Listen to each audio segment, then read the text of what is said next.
I get where she's coming from, but I'm going to flip it on its head. And I'm going to say that you actually create, I'm using this word loosely, you created, I get what you're saying is that you presented what you know and what you believe in all honesty, and it's the acceptance.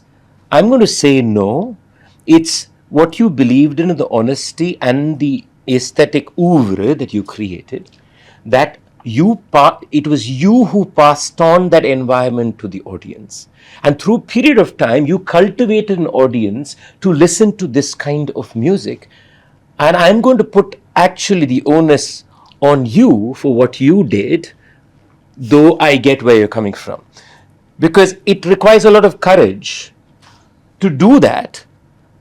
And it's not like Jayashree, if they had not accepted, you were not going to change tomorrow morning. You still believed in that music, right?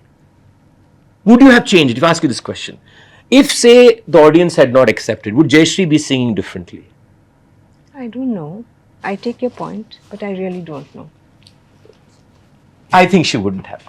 That is the point I'm making. I get that feeling too. But yeah, but I deepest respect for saying I don't know, because that's such a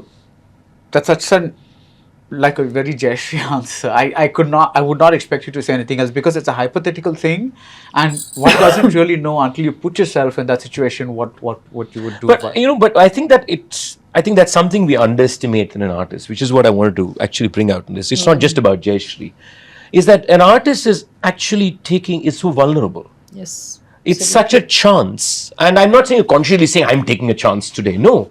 And you believe strongly in, say, a certain kind of movement or music, or it could be anything.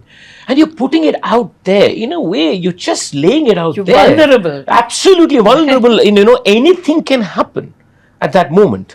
And to do it again and again and again, and then get to a point where you know that you've created an environment in which you can function, is tremendous courage. It's tremendous courage. And work. Yeah. And sweat and, Absolutely. And whether it is music, dance, or theatre or cinema, you're just laying it all out there. Absolutely. You're just putting it out there. And that's why that was what I'm trying to say. It's like, so imagine, like she said, the skill, the honing, but the belief that there is something so valuable. You have to value it. Right. You have to treasure it and say, this is so valuable. And it's like you're presenting what you value so much again and again. And it could be somebody says, this is not valuable at all, boss, chuck it. And that is something, isn't it?